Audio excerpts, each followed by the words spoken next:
North. Council, how hard was this one? It was definitely the most challenging budget I've been a part of. Certainly as the lead on the file, it made it more significantly challenged. I mean, you know, we've been saying over and over, and everyone knows this, is that 2020 on its own was a very significant year, and we had a deficit that we had to deal with alongside all the changes that we've had to make, and obviously the struggles that all our residents and business owners have been going through. But 2020 is going to have an impact on 2021, and what makes budgeting for a year ahead so challenging in a regular year is that it's an uncertain prediction. Ultimately, it's what it is. It's a forecast. And so normally if we say we have like a 90%, 95% certainty about how things are going to play out, this year we're much more like 60%. So finding that balance where we expect to have a significant deficit, and while looking even further than that to more struggles ahead as we see assessment years in the future, this made it difficult to find a balance. Guys, sorry. Is there any way we can get you on the other side? It's just that's I it's just can, the screen's a bit annoying. Yeah, and that line is. Is that better? That was just a test question. No, that was a real question. That is good. Oh. But if you back up a little, because that Yeah. line is striking it. Yeah. Go here. Yeah. Big shine on it. No, we Oh, were okay. okay. Nobody's nice. Alright, sorry about that. That was my bad. No. Sorry, what do you do? I was thinking the same thing. Yeah. We had to use surpluses to address the deficit in this year. With that money gone now, what does our safety net look like, and how concerned are you about that moving forward? We're very fortunate at the City of St. John's that we have been following prudent budgeting, conservative budgeting, and so that's left us with a surplus from previous years, and that's why we hold on to a surplus. Normally we'll pay off some pension debt to save on interest, but when we look at 2020, we had an $18 million deficit. We're still rounding out that number now. And with support from the federal and provincial government, it's about $12 million that's going to fall on the City of St. John's. So that's $12 million of a $22 million surplus collection that we had. Now when we look to 2021, where we've made some cuts and we've increased some fees, we're looking at spending about $7 million of the remainder there. So we still have some surplus left, but also we every year budget reserves. So when we get development fees, for example, coming in, we have a reserve for open space and parks. Every year we budget a reserve for if we have a significant snowfall and to spend more on winter snow clearing. So those reserves exist as well. So residents can feel confident that as we go forward, we haven't cleared the cupboards. We can still manage ourselves in future years, but we need to be budgeting on a go-forward basis, whereas surpluses and reserves are typically used in a one-off basis. So we try not to use surplus or reserves if we can avoid it, but this year and then the next year, we're certainly going to need it. Can you? Oh, sorry. I know you've been avoiding sort of talking about the Railway Coastal Museum, what's going to be going in there. It's only $200,000 out of a pretty big amount of money, overall budget. And there's quite a few people upset about it closing. Can you give any indication of what's going to be happening with that? So on the Railway Coastal Museum, first of all, I think it's a bit closer to 300,000, and we can confirm the number for you on a year-to-year basis. When we look at that significant building, historically significant, it's an important asset that the city has. We want to make sure that it's being used to its maximum value. And over the past 6 years, we've been seeing reduced attendance, people coming through the door there, in spite of efforts to improve that. So we've been looking with another partner to see if there's another kind of more modern use for the building that would really kind of be an evolution of that asset. We haven't really been discussing it yet because we want to get all our ducks in a row with that partner and make sure that we have everything sorted out before we make announcements.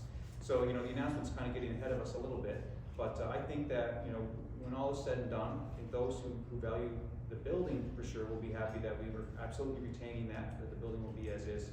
The programming and the artifacts within, we are going to be finding solutions for all of that. If some of it will certainly stay in the building, maybe we can have some programming alongside with whatever we do with the facility, but also finding other ways to retain and make use of the artifacts and programming. So that's kind of the extent of what I'm able to explain right now, and I'm hopeful that soon we'll be able to make a more formal announcement.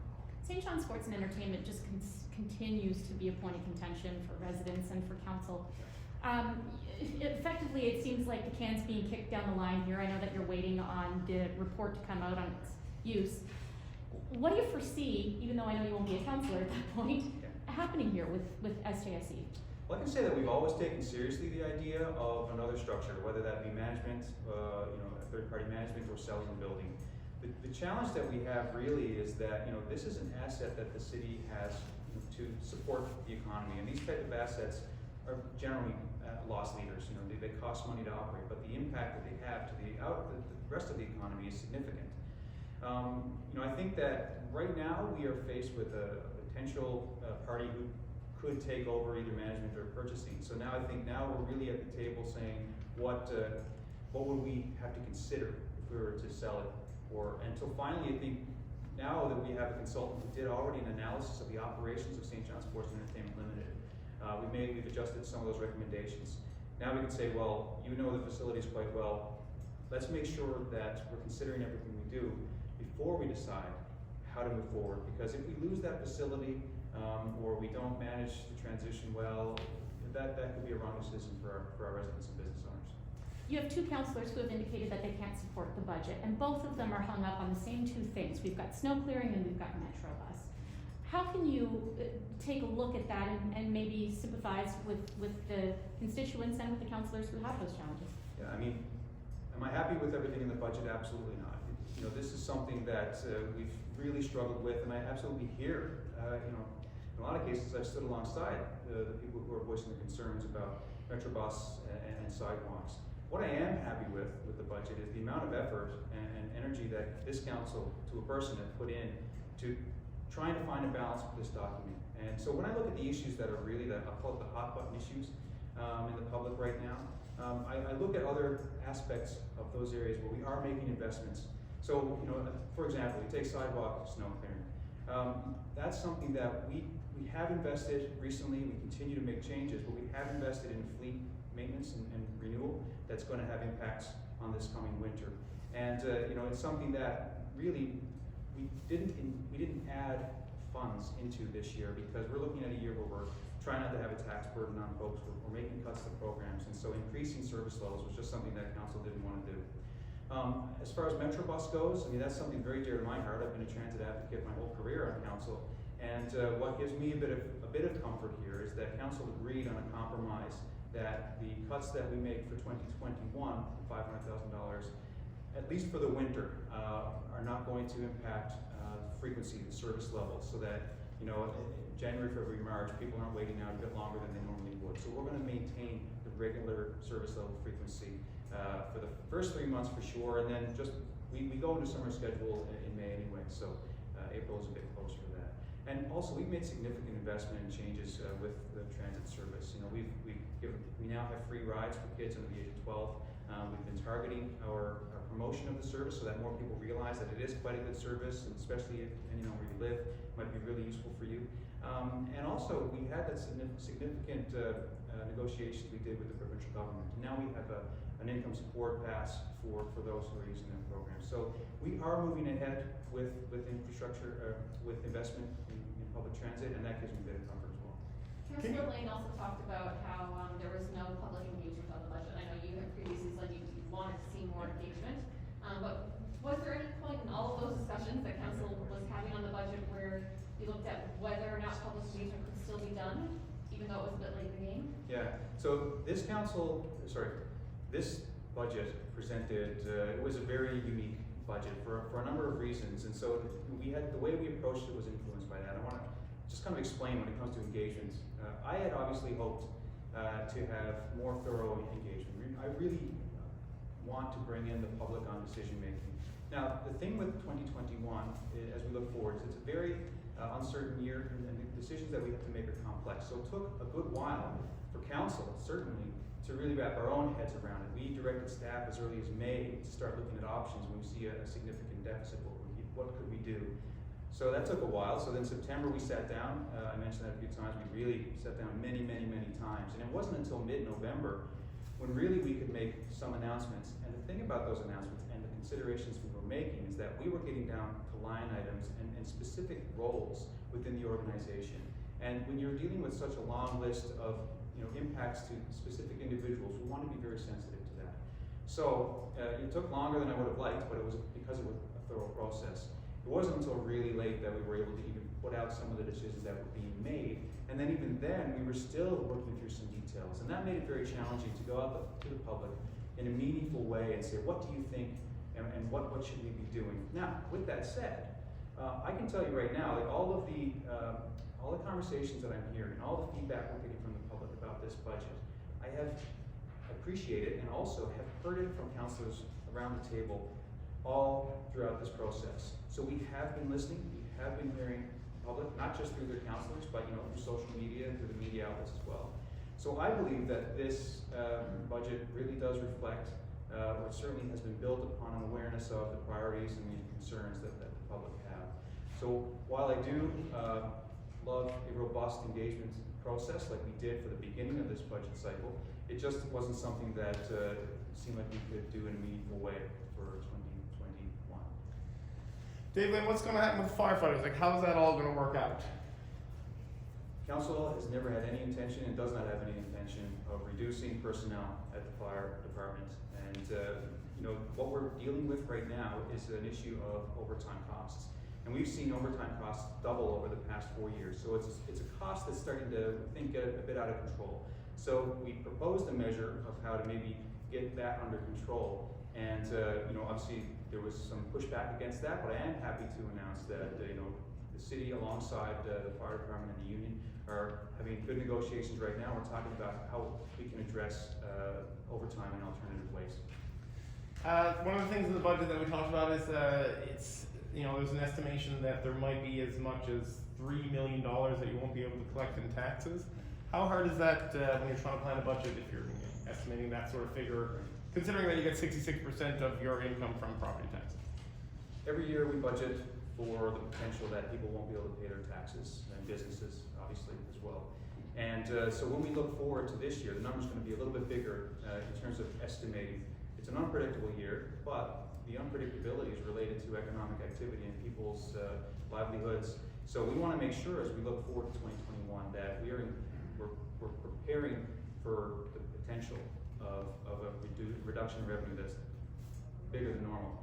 So, we are prepared now. It's built into the budget, and hopefully people will not be strained that they can't pay their taxes.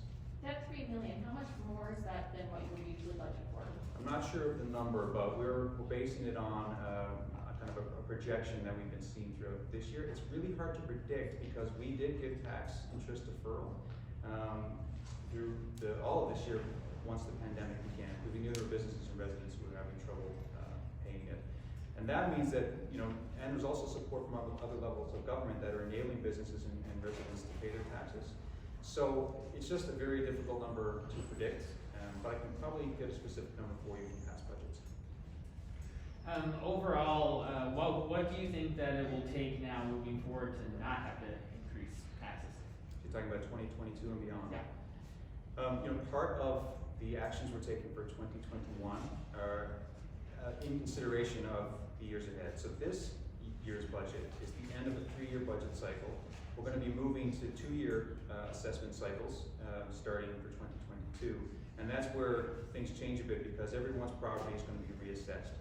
And what we anticipate happening starting in 2022 is lower property values. And so if we kept the mill rate the same, that would mean we'd have lower revenue. And so when we look forward, we say, well, we're going to have to start making adjustments now to prepare for a reduction in revenue. And that's where, really the emphasis, or the impetus came for making cuts this year. Had a lot to do with knowing we're going to have to make cuts in the future, most likely. Overall, how well positioned do you think the city is now heading into the new year? I think the city's done, and council, an excellent job of creating a budget that sets us up well for the year ahead, the best we can do. We're not going to be adding financial burden to residents and property owners in terms of a tax increase. We've tried to minimize the number of cuts we make internally. We tried to limit those to cuts that would really mostly be felt internally, although any cuts we make these days, folks are going to feel in some sort of way, whether that be through less speed of service or less improvement progress of how we do things. But that being said, our staff have done an incredible job, not just in giving council the information it needs to make challenging decisions, but also in terms of responding to Snowmageddon, responding to the COVID pandemic. Moving to work from home was just this incredible operation that I had a glimpse into. Trying to buy enough laptops through our purchasers and people adapting to new software was pretty impressive. So I think if you take the budget that we've created plus the organization that we have at City Hall, I think residents can rest assured that they have an excellent foundation going into an unpredictable new year. Councillor, I'm just curious, noting the, specifics of some of the fee increases, when I look at some of them, I guess obviously you sit down and crunch, what's the worth of increasing the fee here? I mean, do we get to pay that?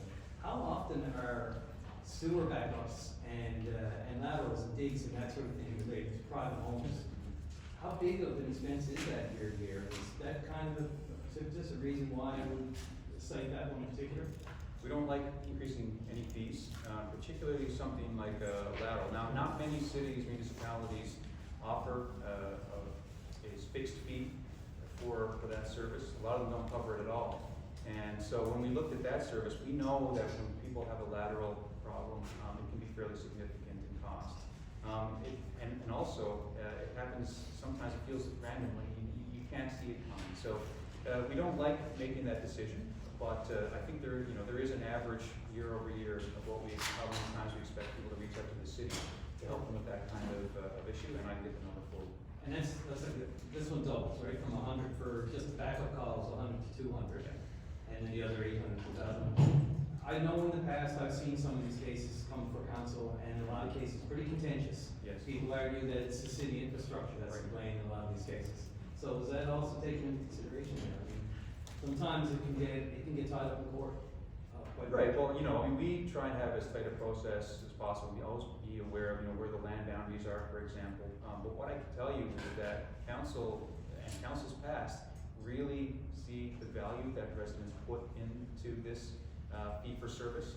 Because when you look even to just neighboring communities, this can be a significant cost on a homeowner, and to have that support from the city is very valuable. So while we don't like increasing the fee, that cost that they would pay if we weren't doing it is the cost we do pay for doing it. And we think that it comes a bit closer, but not even close to what the cost is. And finally, I'm just curious, as far as no tax increases go, was it a situation where you actually did look down and say, look, people are having trouble paying them now, so even if we do increase, we may never see it? Yeah, so when we look at, the question comes, why not consider a tax increase, a mill rate increase? And, kind of take two views of it. One is you look at the economic situation that we're in. The economic situation, yes, we can say it's because of COVID, pandemic, and health restrictions, but ultimately the economic situation is driven by closures of businesses, by people being laid off, and also changes in lifestyle as we've had to kind of stay home or whatnot. So just knowing those facts and the impact on unemployment, et cetera, that's one key aspect. But when we want to dig in to say, well, do residents and business owners want a tax increase? We can tell you certainly that we've heard unanimously from the business community, no, we can't withstand a tax increase. And then when we looked at residents, we actually did a survey, a statistically balanced survey in 2018, and we'll continue to do those every 2 years. And we asked that specific question: how do you want City Hall to cover deficits? Should it be through a tax increase, or should it be through cuts to services? And on the cuts to taxes, 22% said that they'd be okay with that, and then there was another 8% or so that said, well, do tax increases with cuts. Well, ultimately, that still comes to 30%. 70% of people in times that were not pandemic said they did not want a tax increase. So we lean on that number, and we expect that it's much higher this year. And I'm just thinking the cost of trying to recoup it anyway, in the end, must have been a consideration. To collect back taxes? Oh, yeah, absolutely. Yeah, well, generally what we'll do is we'll look at the tax bill and then assess what the cost, generally speaking, would be to collect taxes, and we work that into the budget as well. And finally, has there been any consideration given to any forgiveness of taxes, given the exceptionally unusual circumstances? What the city did quickly in response to the pandemic in the fall was to say, we're going to defer interest on taxes, and that's a significant cost to the city. So right now, that's where we stand. I suspect that right now we expect that to end starting January. We'll begin accruing interest, but that's something that we certainly look at. Was any forgiveness in any exceptional circumstances ever on the table? We have, this is one thing I noted actually when I was talking about, should we increase taxes? And that, before the pandemic, we began deferring interest payments and when government supports were in there, we were seeing a rise in people requesting tax support. They couldn't pay the tax or they couldn't pay the interest. Generally, what we try and do there is we'll assess their situation on a personal level and in a confidential way. And typically what we'll do is we'll give them interest relief. So, typically we don't give tax relief. It's challenging to do when you have 2 mill rates, very diverse community. Thank you. Okay.